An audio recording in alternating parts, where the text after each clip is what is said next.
What's up, guys? It is Sunday, another crappy day outside. So like I mentioned previously, we're going to be unboxing the fuel upgrades that I have for my 2008 tow rig. Background truck is a 6-speed manual, has a S400 467 turbo on it, pretty much stock. Other than that, has a lift pump, and that's about it. So these are some fuel upgrades that we're going to be doing to that truck. So we're going to unbox the stuff and talk about different setups and why I went with this stuff over other stuff.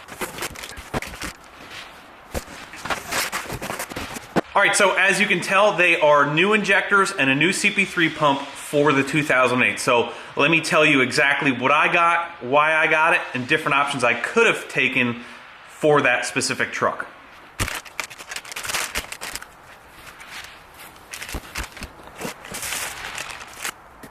All right, so here are the new injectors.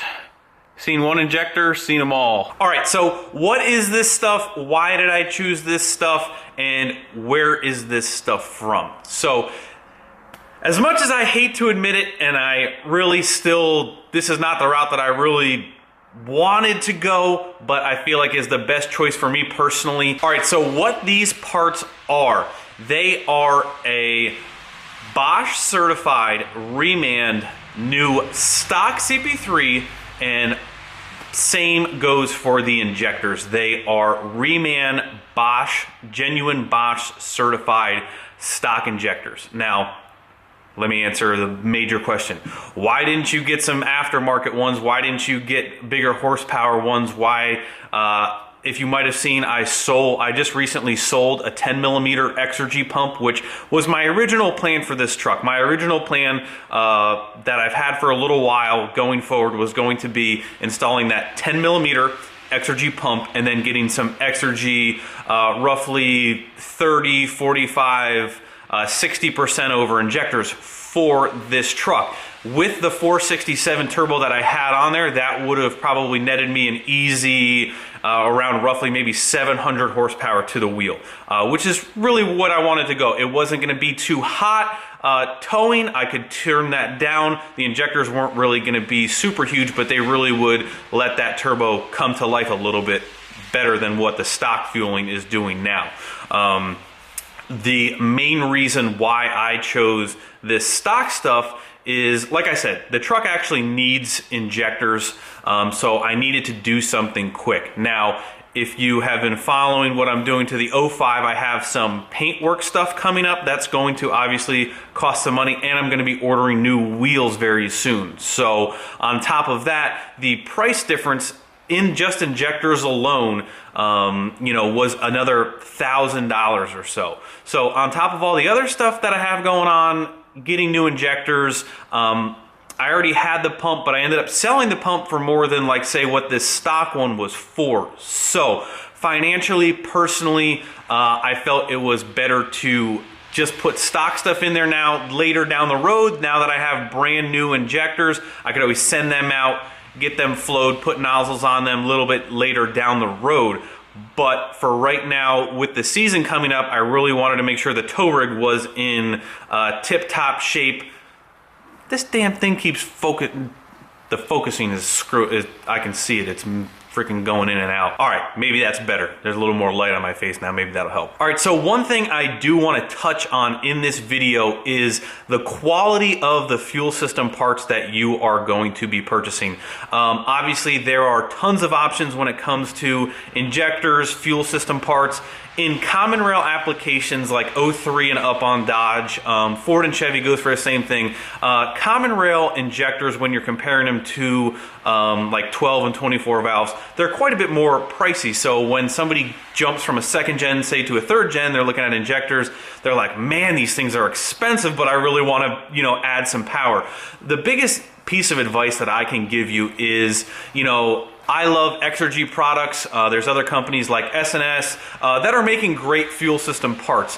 What you want to be careful of is don't buy cheap stuff for your truck, especially fuel system parts.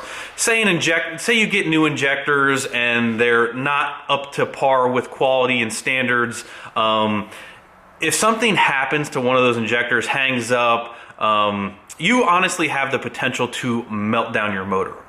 When stock injectors go bad, back before injector technology has come such a long ways, people were melting pistons all the time in these motors. So really long-winded, but pick quality. Like I mentioned before, these parts are genuine Bosch standard, and that's something, if you're going to be putting stock stuff back in, make sure you are getting genuine Bosch. They do have a new option, which the price stuff is super, super high, but genuine Bosch reman, you can guarantee that is going to be up to a very high standard and something that you're not going to have issues with. Stuff that's not genuine Bosch, you kind of have to question a little bit. I'm not saying that that stuff is all junk. I'm just saying what I prefer to use in my trucks. Now, obviously, this is all being based off of a 6.7 truck because that's really what we're discussing here. My truck is a 6.7 with a 467 S400 charger on it. So this is a very popular turbo option, and this can really be based on a 6.7 truck with anything from, say, like a 466, a 467, maybe even a 471. These fuel system upgrades that I'm going to mention here can pretty much go for all of that. 5.9s act a little differently. They spool chargers a little bit differently. The characteristics of the 6.7 motor just happen to like bigger chargers a little bit more. So obviously going with stock stuff, what I plan for the truck is, with a new CP3 pump, new injectors, that turbo, I already know what it's pretty much going to act like. With EFI Live on it, I can probably expect to maybe around 600 horse to the wheel, maybe, I'm not really sure. Now, if I were to go with, say, a 45 or 60% over injector with, like I say, a 10 millimeter pump, like I mentioned previously, that's kind of like your middle of the road setup. That setup can probably hit about 700 pretty easily. Now, if you are looking to not do a whole lot of towing, and this is more of like a weekend fun truck that you want to like go to the drag strip with and do some pretty decent times, if you were to go, say, with like, say, 100% over injector, which you can still support with a 10 millimeter pump, or a 12 millimeter pump might be a little overkill on that. That you can expect to get a little closer to the 800 horsepower mark, especially like if you're stepping into like a 471 or a 472 or something like that. So it really depends on your goals for the truck, guys. This truck behind me primarily really is just a tow rig. I already have my hot rod vehicle. I don't really need that thing to make, 700-800 horsepower. I would really love it to, and then just dial it back when I am towing, but it's really, what are your goals for the truck? What's your budget for the truck? Again, I feel like I'm rambling a little bit, but these are questions that I get, and hopefully these will answer some of the questions you have going forward. One other thing that I want to touch on too is, so if I'm putting stock injectors back in this truck, why am I changing the CP3 and why am I just putting a stock CP3 back in there? Now, there's plenty of stuff on the CP3 that is a wear item, not only mechanical but electronic. The FCA, the fuel control actuator, everything's got a lifespan on it, guys. CP3 pumps do wear out, they do give out, the fuel control actuators do give out from time to time. So like I mentioned before, fuel system stuff is very important in common rails. If that CP3 pump were to have an issue internally, where do you think those issues are gonna end up? They're gonna end up right in my new injector. So it might be a little overkill, but every time that I really change injectors, I really try and make sure the CP3 pump is like either very good condition, healthy, low mileage, or I'm changing it out. A lot of times when you're doing a build and you're getting bigger injectors, anything above, X amount of percent, you're gonna need the CP3 pump to help support those injectors. Otherwise, your rail pressure might suffer. So as a good measurement and good safety precaution, I am changing the CP3.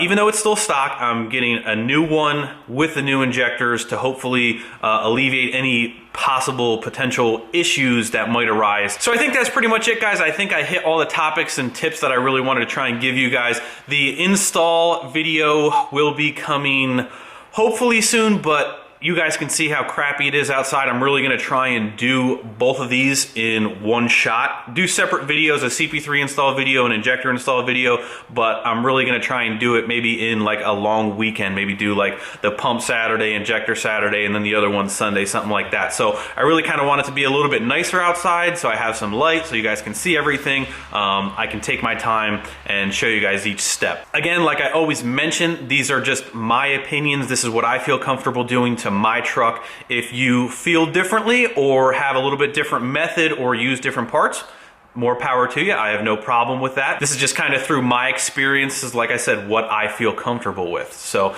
as always, thank you guys for watching. I appreciate it, and I will see you very soon.